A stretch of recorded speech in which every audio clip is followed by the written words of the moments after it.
우리 학교들이 졸업을 하는 졸업 시즌이기 때문입니다. 인도네시아는 미국 학제를 따르고 있기 때문에 미국도 지금 졸업 시즌인데 인도네시아도 졸업 시즌입니다. 그래서 졸업 시즌이 되어서 졸업식을 주관하기 위해서 제가 다녀왔습니다. 몇 가지 좀 내용을 보여드리려고 생각합니다. 지금 보시는 저 그림은 김규식 선교사를 파송해서 우리가 학교에 대한 비전을 꿈꾸면서 땅을 찾던 중에 저 땅이 나왔다라는 얘기를 듣고 제가 현장에 가서 찍은 사진입니다. 황량하기 그지없는 곳이었습니다. 무엇보다도 무허가 건물들이 저 땅 안에 많이 들어와 있었습니다. 더욱더 심각한 것은 그곳에 모스크, 이슬람 사원이 하나 그곳에 서 있었다라는 것입니다. 무허가 건물들은 어떻게 보상을 좀 해주면서 이렇게 내보낼 수도 있었지만 모스크가 참 문제였습니다. 그래도 다른 땅이 없어서 저 땅을 놓고 하나님 앞에 틀을 저렇게 이제 정지 작업을 하면서 저기 보이는 분들은 우리 교회 여러 교우들입니다. 저 뒤쪽에 노랗수름하게 지금 화살표가 되어 있는 곳이 모스크입니다. 저 모스크를 어떻게 하느냐 하는 것이 관건이었습니다. 그런데 하나님의 은혜로 모스크도 잘 협상해서 그 옆으로 나가게 되고 우리가 저 땅을 온전히 확보하게 되었습니다. 그리고 저곳에 건축을 시작을 했습니다.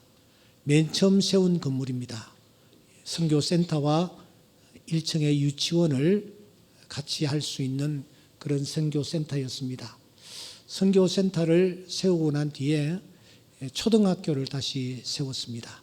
아주 현대식으로 잘 지어진 건물입니다. 초등학교를 세우고 그리고 또 이 초등학생들이 점점 성장하여서 중학생이 될 때쯤 되어서 저희들이 중고등학교를 다시 세웠습니다. 아주 현대식, 대단히 고급스러운 자재를 이용한 그런 건물을 우리가 세웠습니다. 뒤에는 아주 시원하고 넓은 체육관이 마련되어 있습니다. 그리고 게스트하우스가 준비되어 있습니다. 전체 용도를 보면은 저런 식입니다.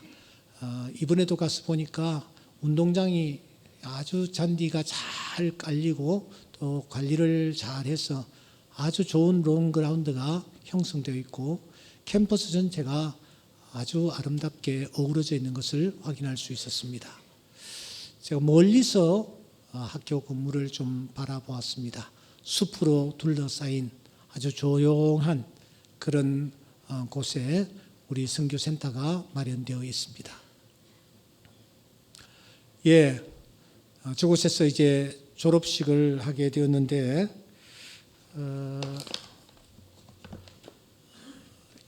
저 책자가 이게 한 50페이지 이상 됩니다.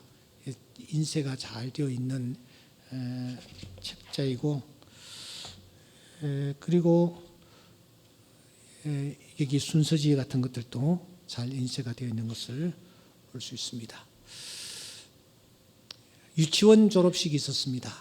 졸업생은 모두 75명이 졸업을 했습니다. 어린 아이들이 아주 어젓하게 송사도 하고 답사도 하고 그런 순서들을 가졌습니다. 꼬마들이 나와서 연주도 또 했습니다. 이 아이들에게 졸업장과 또 인형 이런 선물들을 전달했습니다.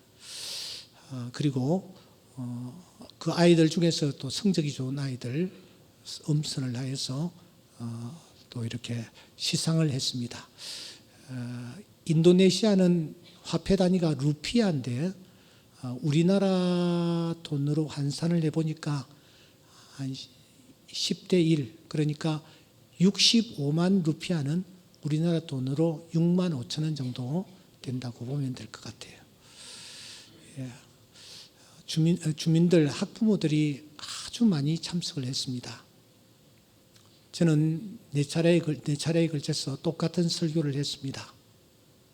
저는 저 멀리 한국이라는 나라에서 왔습니다. 비행기로 7시간 이상 걸리는 먼 곳입니다. 조그마한 나라입니다. 그러나 여러분들에게 꼭 해야 될 얘기가 있어서 여기까지 왔습니다. 인도네시아는 한국보다 땅이 엄청나게 큽니다. 20배나 큽니다. 인도네시아는 인구가 엄청나게 많습니다. 한국보다 5배나 많습니다. 인도네시아라는 나라는 자원이 아주 풍부합니다. 니켈이라든지 굴이라든지 석유라든지 나무라든지 얼마나 풍부한지 모릅니다. 여러분, 나라가 부흥하려면 첫째, 나라가 커야 하고 인구가 많아야 하고 자원이 풍부해야 합니다. 그러므로 인도네시아는 갖출 것을 다 갖춘 나라라고 할 수 있습니다. 그런데 놀라지 마십시오. 나라도 조그만하고 인구도 적고 여기에 가진 것이 전혀 없는 한국이라는 나라가 인도네시아보다 무려 5배나 더 잘 살고 있습니다. 여러분, 이유가 무엇일까요? 이렇게 하면서 말씀을 전했습니다. 그리고 그들을 위해서 간절히 기도해드리고 dengan cita-cita menjadi seorang pramugari. Ananda Gilbert Hanaksar Silalahi lahir di Kota Batam.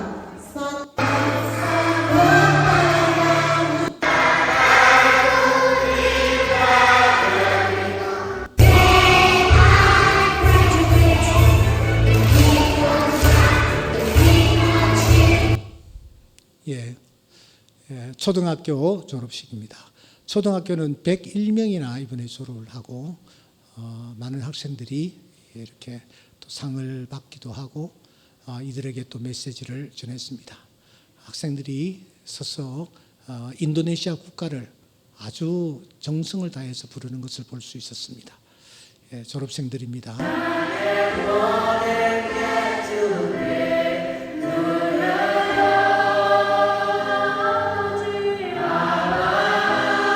잘 들으면 우리나라 말로 노래하고 있습니다.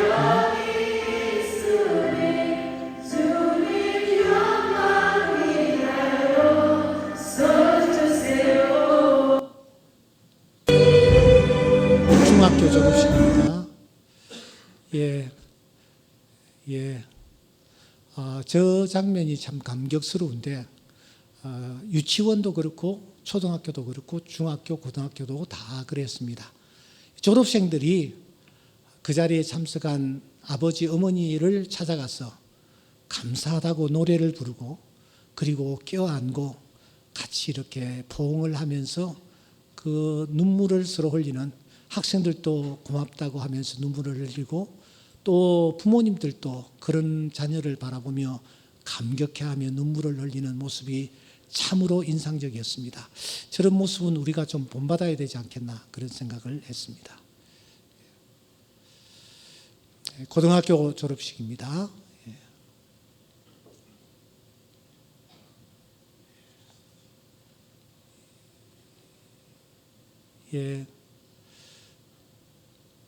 저 학생들은 5명인데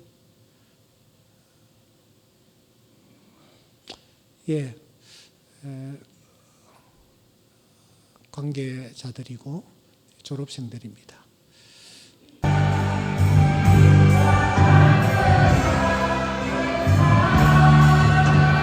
선교사님이 우리가 부르는 찬양을 가서 다 전하는 거예요. 그러니까 저 아이들이 우리나라 찬양을 얼마나 잘 부르는지 모릅니다.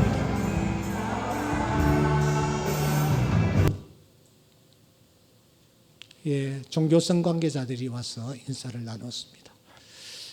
그 지역은 소수민족들이 많이 모여 있습니다. 소수민족들이 자기 나라, 자기 민족의 의상을 다 입고 와서 축하를 해주고 있었습니다. 선생님들이 지금 한 80명 이상 되는데 이 선생님들의 소원이 시푸드에 가서 마음껏 한번 먹어보는 것, 그게 소원이었습니다.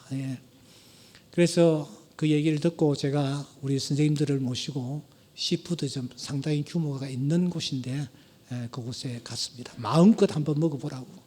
그렇게 해가지고 이분들이 고마워하면서 기도하고 있는 그런 모습입니다. 한 100여 명 정도 참석을 했습니다. 그들이 얘기했습니다. 작년에 목사님 오셔서 우리가 여기 왔는데 그때 한번 와보고 오늘 처음이라고.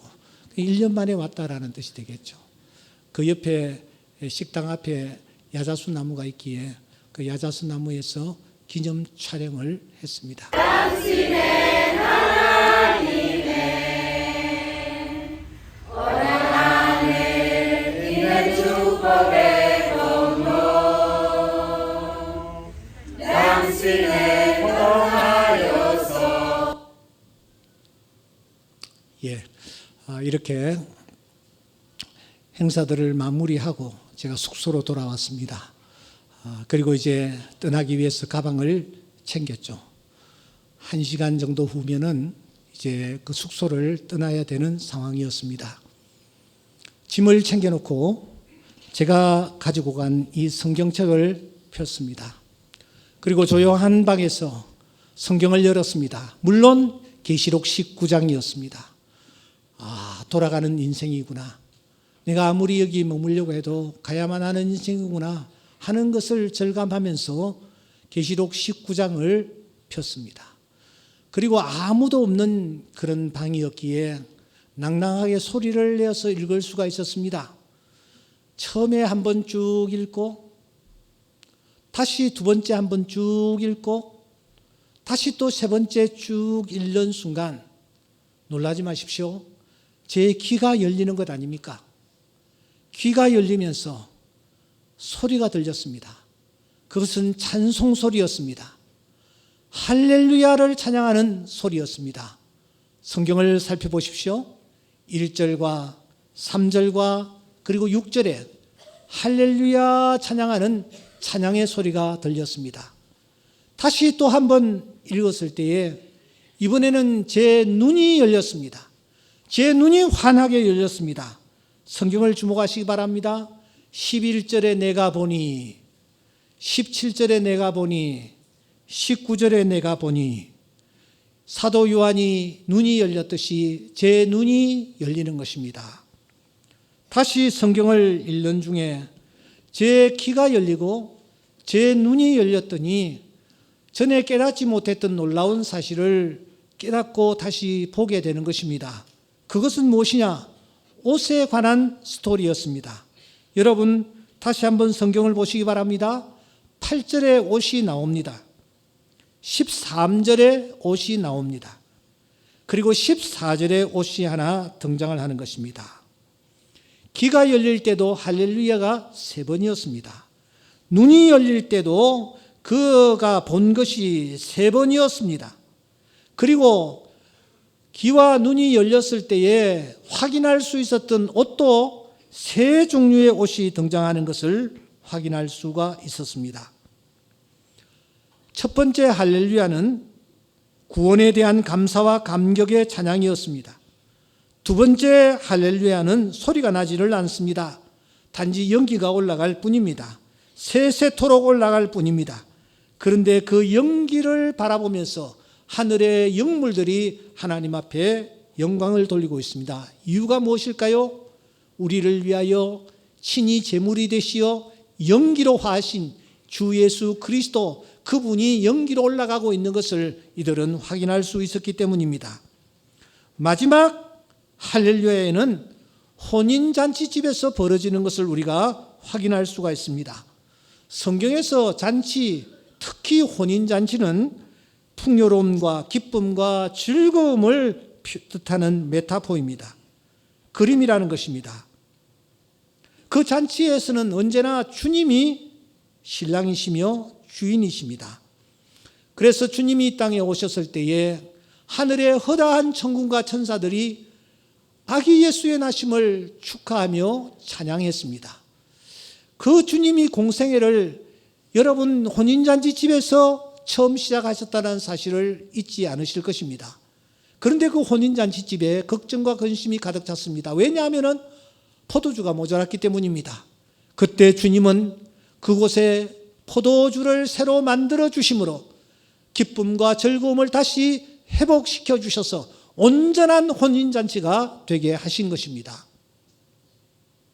그리고 주님은 세상으로 나아가셔서 배고픈 자에게 배고픔을 면하게 하심으로 혼인잔치가 되게 하셨습니다. 병든 자에게 병을 고쳐주심으로 그 사람이 혼인잔치를 맛볼 수 있게 하셨습니다. 가난한 자들에게 하나님께서 은혜를 베풀어 주심으로 가난한 그 현장이 혼인잔치 집이 되게 하신 것입니다. 더 나아가 죽음 앞에서 슬퍼하고 있는 가정에 찾아가셔서 그 죽음을 승리로 이끄심으로 말미암아 그 집이 혼인잔치가 되게 하신 것입니다. 이와 같이 혼인잔치이신 우리 주님이 드디어 하늘로 승천하셨습니다. 승천하시면서 그분은 약속하십니다. 내가 다시 이 땅에 오마 재림하마. 여러분, 그때가 언제냐? 하늘에서 혼인잔치가 벌어질 때라고 주님은 우리에게 알려주십니다. 그런데 사도 요한은 그 현장에서 보았습니다. 무엇을 보았습니까? 여러분, 19장 11절을 다시 주목하시기 바랍니다. 19장 11절에 보시면 사도 요한이 봅니다. 무엇을 봅니까? 백마와 그것을 탄 자를 그가 보고 있습니다. 이 백마, 그리고 그 백마를 타신 분이 누구십니까? 장차 재림하실 바로 그 주님이십니다. 초림의 주님은 우리 앞에 나타나실 때에 아주 연약한 모습으로 나타나셨습니다. 이사야서 53장의 말씀대로 너는 연약한 순과 같은 모습으로 나타나셨습니다. 하지만 재림의 주님은 전혀 아닙니다. 백마를 타고 나타나셨습니다. 백마를 타고 나타났습니다. 백마는 강함을 뜻합니다. 승리를 상징합니다. 하늘을 여시는 분으로 성경에 등장하고 있는 것입니다. 그런데 그 주님께서 백마를 타고 나타나시는 것입니다. 사도 요한은 또 보았습니다. 그분이 어떤 분이신지 자세히 보았습니다. 여러분, 19장 12절과 13절을 주목하시기 바랍니다. 그 눈은 불꽃 같은 분이셨다. 많은 관들을 쓰고 계셨다. 특별히 13절에 보시면 피 뿌린 옷을 입고 계셨다라고 말씀합니다. 눈이 불꽃 같았다라는 것입니다. 여러분, 눈이 불꽃 같다라는 이 뜻은 무엇일까요? 불꽃 같으신 그분 앞에 우리가 숨길 것이 아무것도 없다라는 것입니다. 하나님의 심판대 앞에 우리가 섰을 때에 불꽃 같으신 눈 앞에 우리는 서게 됩니다. 그때에 우리는 우리의 모든 것을 아시는 하나님 앞에 머리를 숙일 수밖에 없습니다. 왜냐하면 그분은 다 알고 계시기 때문입니다. 우리의 과거와 우리의 현재와 우리의 미래까지도 다 알고 계시기 때문에 그 심판대 앞에서 우리는 고개를 숙일 수밖에 없을 것입니다. 그분은 관을 쓰고 계셨다라고 말합니다. 여기에 관은 물론 면류관을 뜻하겠죠. 영광의 관을 뜻하겠죠. 왜 그런데 관을 한 개 아니고 여러 개를 쓰셨을까요? 주님이 행하신 모든 일들은 관 하나로서 묘사할 수가 없고 관 하나로서 소화할 수 없다라는 것입니다. 우리를 위하여 행하신 모든 일들이 크고 크기에 여러 관을 쓰셔도 합당하다라는 것을 오늘 이 성경은 우리에게 가르쳐 주는 것입니다. 무엇보다도 그분은 피 뿌린 옷을 입고 계셨습니다. 피 뿌린 옷, 십자가를 떠올리게 만듭니다. 골고다, 그곳에서 당신은 머리로부터 발끝까지 피를 다 쏟으셨습니다. 그래서 옷이 피로 흥건히 적셔져 있었습니다. 그 피 뿌린 옷을 입고 계셨다. 더 나아가 그분은 사망의 권세를 이기신 분으로 등장합니다. 계시록 1장 17절에 보시면 나는 처음이요 나는 마지막이다. 살아있는 자다. 전에 죽었다. 하지만 보아라. 이제 세세토록 살아있어 사망과 음부의 열쇠를 가졌다고 말씀합니다. 사랑하는 여러분, 왜 이렇게 백마 타신 그분을 자세하게 묘사하고 있는 것일까요? 구체적으로 묘사하고 있는 것일까요? 말세가 되면은 자칭 그리스도라고, 자칭 재림의 주라고 말할 자들이 우리 주변에 너무 많이 일어나기 때문에 하나님은 말세의 재림의 주로 보낼 자를 구체적으로 묘사하셔서 이런 자야말로 재림의 주님이시다 하는 것을 우리에게 알려주기 위함인 것입니다. 주님이 그래서 말씀하십니다. 마가복음 13장 21절 말씀 보시면 보라, 그리스도가 여기 있다 저기 있다 하여도 믿지를 말아라. 누가복음에 보시면 누가는 이렇게 말합니다. 보라, 여기 있다 보라 저기 있다 하리라. 그러나 너희는 가지도 말고 따르지도 말아라. 거짓 선지자들을 삼가라. 양의 옷을 입고 너희에게 나오나 속에는 노략질하는 일이라. 그러므로 우리가 재림주라고 우리를 미혹하는 자가 우리 주변에 설령 있다 할지라도 우리는 따르지 말아야 합니다. 우리는 가까이 하지 말아야 합니다. 5가지를 우리가 확인해야 합니다. 정말 저분이 재림주로서 합당한 백마를 타고 오시는가? 저분이 정말 피 뿌린 옷을 입고 계시는가? 저분이 정말 죽었다가 다시 살아나셨는가? 저분이 정말 불꽃 같으신 눈을 가지고 있는가? 우리는 확인해야 합니다. 이번에 제가 바탐에서 종교성 관계자들을 만났습니다. 이런저런 대화를 나눈 중에 한 분이 저를 향해서 이렇게 질문하는 것입니다. 목사님 혹시 신천지 아세요? 이러는 거예요. 깜짝 놀랐습니다. 화들짝 놀라고 있는 나에게 이만희 씨 아세요? 또 이러는 거예요. 이야, 세상에 바탐 거기까지 신천지가 침투하고 이만희가 침투하여서 하나님을 믿는 자들을 미혹하고 있는 것을 확인했습니다. 그래서 제가 아는 대로 신천지와 이만희에 대해서 제가 이 얘기를 했습니다. 그랬더니 이분들이 눈이 동그래지면서 목사님, 우리 종교성에서 바탐에 있는 목사들을 다 모을 수가 있습니다. 모을 테니까 언제 꼭 한번 오셔서 이들에게 신천지의 그 실체, 이만희의 실체를 좀 얘기해 주셨으면 좋겠습니다. 제발 좀 부탁합니다. 제가 답은 하지는 않았습니다만은 참 이 심각하구나. 정말 심각하구나. 그런 생각을 했습니다. 여러분, 하나님께서 구원자를 보내시겠다고 약속하셨을 때에 하나님은 몇 가지 조건을 우리에게 알려주셨습니다. 첫째, 구원자는 아브라함의 후손으로 올 것이야. 아브라함의 후손이 아닌 자는 절대로 메시아가 아닌 것입니다. 다윗의 혈통으로 오실 것이야. 여러분, 다윗의 혈통이 아니고서는 메시아가 될 수가 없습니다. 더 나아가 말씀합니다. 처녀의 몸으로 올 거야. 처녀의 몸으로 태어나지 아니하면 구원자가 될 수 없습니다. 또 말씀하십니다. 유대 땅 베들레헴에서 탄생하실 것이야. 베들레헴에서 탄생하지 아니한 자는 여러분 메시아가 될 수가 없는 것입니다. 마지막으로 나사렛에서 성장하실 거야. 나사렛에서 성장하지 아니한 사람은 구원자가 될 수가 없습니다. 그런데 이 모든 조건을 완전하게 만족시킨 분이 한 분이 계시니 바로 그분이 우리가 믿는 예수 그리스도인 줄 믿습니다. 그러므로 주님만이 유일한 구원자가 되시는 것입니다. 그 구원자 되시는 예수님, 그 예수님이 재림의 주님으로 다시 오시겠다고 약속하십니다. 너희는 마음에 근심하지 말라. 하나님을 믿으니 또 나를 믿으라. 내 아버지 집에 거할 곳이 많도다. 그렇지 않으면 너희에게 일렀으리라. 내가 너희를 위하여 거처를 예비하러 가노니 가서 너희를 위하여 거처를 예비하면 내가 다시 와서 너희를 나 있는 곳에 너희도 있게 하리라. 주님이 십자가를 앞두고 이 말씀을 하셨습니다. 내가 죽으나 다시 산다. 내가 가지만 다시 너희들을 데리러 온다. 주님은 2가지 약속을 하셨습니다.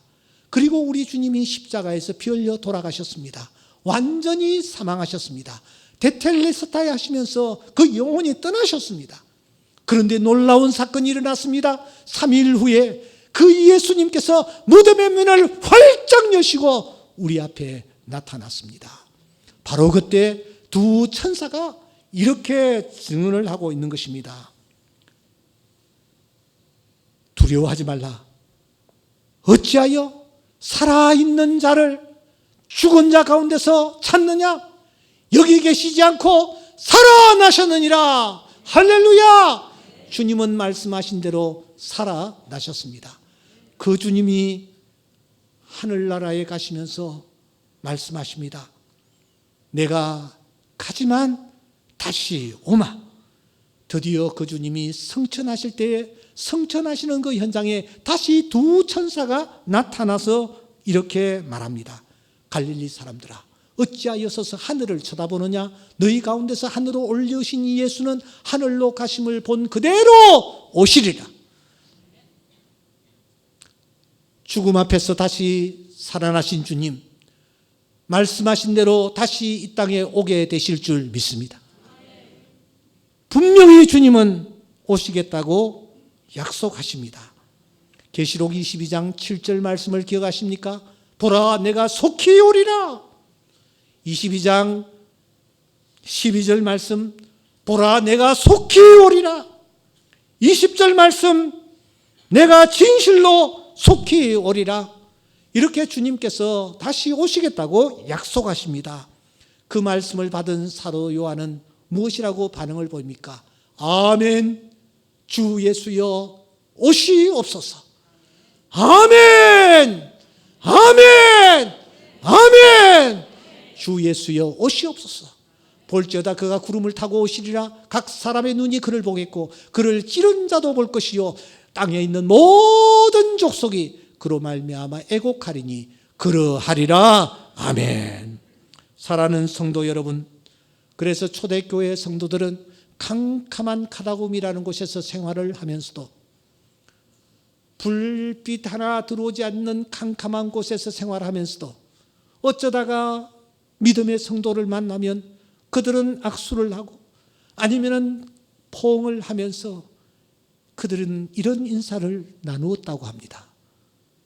마라나타, 마라나타, 마라나타. 주님은 오십니다. 주님은 분명히 오십니다. 이렇게 인사를 나누면서 서로를 향하여 격려하고 서로를 향하여 이 말을 던지면서 믿음을 확고하게 한 것입니다. 그렇다면 오늘 주님의 재림을 기다리는 우리는 어떻게 해야 합니까? 무엇을 준비해야 합니까? 마지막 세 번째, 제가 깨달은 것이 있습니다. 여기 1절과 3절, 6절 할렐루야 소리가 들렸죠. 그리고 8절, 3절, 14절, 13절, 14절 세 번이나 보다라는 단어가 눈에 들어왔죠. 마지막으로 세 번째 옷이 클로즈업 되는 것입니다. 그 옷은 어떤 옷입니까? 8절을 다시 주목하십시오. 흰 세마포 옷입니다. 이 옷은 재림의 주님을 기다리는 우리가 입어야 할 옷입니다. 그래서 성경은 그 옷을 옳은 행실이라고 명명하고 있습니다. 우리가 재림의 주님을 맞이하려면 이 옷을 입어야 합니다. 이 옷을 입어야 혼인잔치에 참여할 수가 있습니다. 두 번째 13절, 피 뿌린 옷이 등장합니다. 누가 입고 있습니까? 바로 혼인잔치의 신랑격인, 혼인잔치의 주인격인 어린 양 예수 그리스도께서 이 피 뿌린 옷을 입고 계십니다. 마지막으로 희고 깨끗한 옷이 14절에 등장합니다. 누가 입고 있습니까? 이 옷은 믿음의 경주한 신앙의 선배들, 우리보다 앞서간 신앙의 선배들이 예외가 없이 희고 깨끗한 옷을 입고서는 주님과 함께 우리 앞에 나타나는 것입니다. 이 사실을 바울 사도는 데살로니가전서 4장 14절과 16절에서 이렇게 말합니다. 우리가 예수께서 죽으셨다가 다시 살아나심을 믿을진대 이와 같이 예수 안에서 자는 자들도 하나님이 그와 함께 데리고 오시리라. 우리가 주의 말씀으로 너희에게 이것을 말하노니 주께서 강림하실 때까지 우리 살아남아 있는 자도 자는 자보다 결코 앞서지 못하리라. 주께서 호령과 천사장의 소리와 하나님의 나팔 소리로 치니 하늘로부터 강림하시리니 그리스도 안에서 죽은 자들이 먼저 일어나고 우리 살아남아 있는 자도 먼저 일어나고, 이렇게 주님께서 먼저 하나님 품에 안기신 자들을 흰옷 입히시사 그들과 함께 우리 앞에 나타날 것을 말씀합니다. 그렇다면 오늘 우리가 무엇을 준비해야 합니까? 흰 세마포입니다. 흰 세마포 준비해야 합니다. 흰 세마포를 주님은 예복이라고 표현합니다. 마태복음 22장에 보시면 임금이 잔치를 하나 벌렸습니다. 많은 사람들이 참석한 듯합니다. 그런데 그 중에 예복을 입지 아니하는 한 사람이 있었습니다. 묻습니다. 왜 예복을 입지 않았느냐? 할 말을 찾지 못했습니다. 그때 임금이 사환에게 이렇게 명령합니다. 손발을 묶어라. 바깥 어두운 데에 내던지라. 거기서 슬피 울며 이를 갈미 있으리라. 여러분, 관건은 옷입니다. 옷을 입으셔야 합니다. 옷을 입되 희고 깨끗한 옷을 입으셔야 합니다. 흰 세마포를 입으셔야 합니다. 그러면 여기에 흰 옷은 도대체 무엇일까요? 힘드시지만 로마서 13장 14절을 여러분 각자 찾으시기 바랍니다. 13장 14절 앞에 펼치지 마세요. 13장 14절 우리 다 같이 한번 13장 14절 다 같이 한번 읽어보겠습니다. 시작.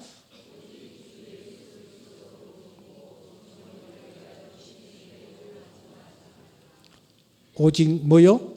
주 예수 그리스도로 옷 입고, 우리가 입어야 할 세마포는 주 예수 그리스도인 줄 믿습니다.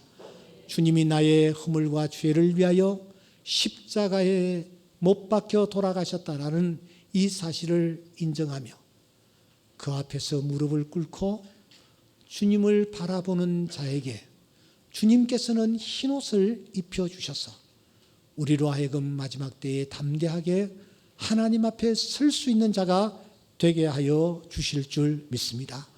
사랑하는 성도 여러분, 세례 요한은 우리에게 이렇게 경고합니다. 이미 도끼가 나무 뿌리에 놓여 있다. 완료형입니다. 나여 있다. 임박한 진로를 피하라 하더냐. 지금 우리 앞에 이 임박한 진로, 도끼가 나무 뿌리에 놓여 있는 상태, 이 상태가 오늘 우리가 처한 상태라는 사실을 기억하고 하나님이 지금이라도 우리를 부르시면 하나님 앞에 서야 할 존재라는 사실을 기억하면서 하나님 앞에 설 때에 흰 옷 입고 흰 세마포 입고 하나님 앞에 의젓이 설 수 있는 주의 귀한 자녀들이 될 수 있기를 주의 이름으로 축원합니다. 기도드리겠습니다.